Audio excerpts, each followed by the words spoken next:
With so many great drone options out there at the moment, is it still worth buying the DJI Mini SE in 2023? I've had this little drone for over 3 months, so I'm going to break down the best things about it, the worst things about it, and then we'll decide if it's still worth buying and who it might be for. So let's start off by talking about the best things about the Mini SE. And the first thing that I think is really great about this drone is the price. It's so cheap for a drone. I actually couldn't believe how cheap it was.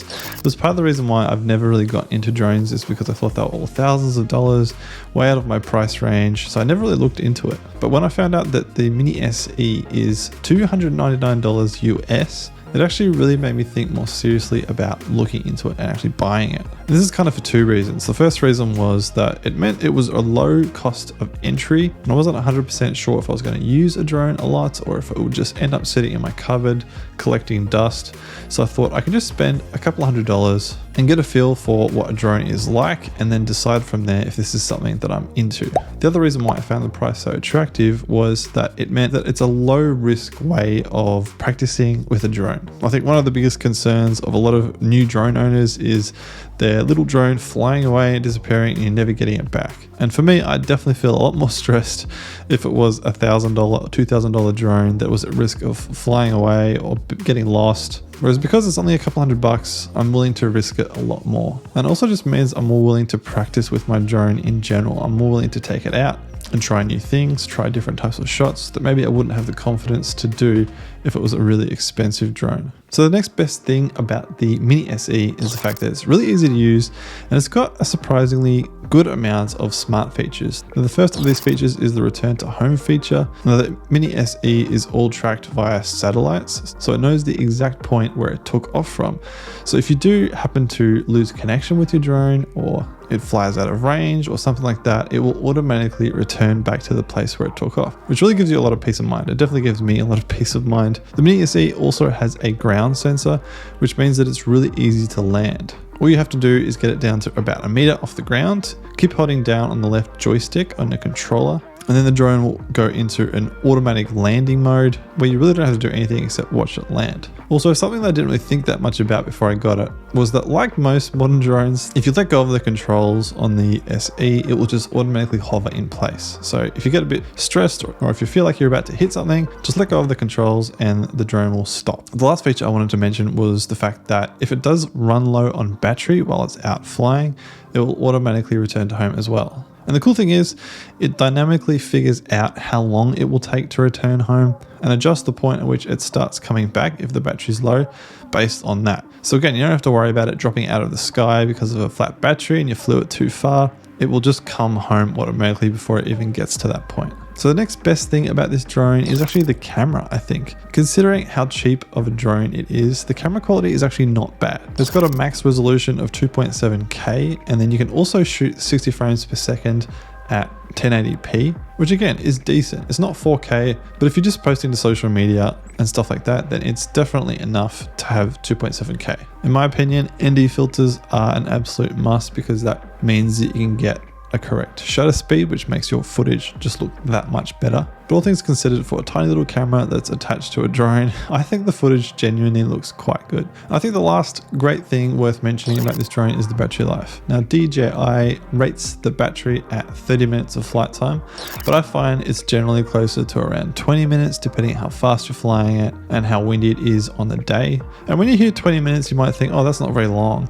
But actually, when you're flying, 20 minutes feels like quite a long time. Like, you can actually get quite a range of different shots and fly quite a distance in 20 minutes. And if you get a second or a third battery, you can end up getting well over an hour's flight time, which is genuinely a lot of time to be flying around and shooting footage. So let's talk a bit about the worst things on the DJI Mini SE. Now, the first kind of annoying thing about the Mini SE is the fact that the range isn't that great. Now, when I say the range isn't great, it's really in comparison to more expensive drones, because the Mini SE is rated for 4 kilometers of video transmission to your remote. And 4 kilometers is still a decent distance to be able to fly it with your drone. However, realistically, I find that I don't get much more than 2 kilometers of video transmission range before it starts to drop out and lose signal. Sometimes it's more like 1.5 km, but it really varies a lot depending on where I'm flying my drone. I find in more populated areas where there's a lot more interference, I don't get quite as much range, whereas in areas where it's less populated, it's a bit more open, I tend to get a bit more range. But again, for the price, it's not bad. And that's kind of why you would step up to more expensive drones if you wanted to be able to fly further. Now, the next kind of worst thing about the Mini SE is the footage. And I know I said earlier that's one of the best things, and it is good, all things considered, but it could be a bit better. And pretty much there's kind of 2 main limitations to the footage, I think, on the Mini SE. The first is the video bitrate. I think the bitrate is limited to 40 megabits per second. And what this basically means is that there's less information in your video file. So when you zoom in, it looks a bit more pixelated. There's not as much detail. Whereas on some of the higher end drones, you'll get up to like 120 megabits per second recordings, but there's lots of detail and you can zoom in and you're fine. The other kind of downside to the footage on the Mini SE is that there's no log color profile. And basically what that means is that you can't color grade it very easily. Essentially, the colors that are recorded onto the footage directly in the camera are kind of the colors you're going to end up with in post-production after you've edited your video. Whereas again, in some of the more expensive drones, you get log footage, which means that you can push the colors in different directions and really match it with other cameras and other types of footage. And the last kind of downside to the Mini SE is that it doesn't have active subject tracking. Now again, the higher end DJI drones do have active track, which means that you can select a target with your drone and it will automatically follow that target. Now this is a feature that the Mini SE doesn't have.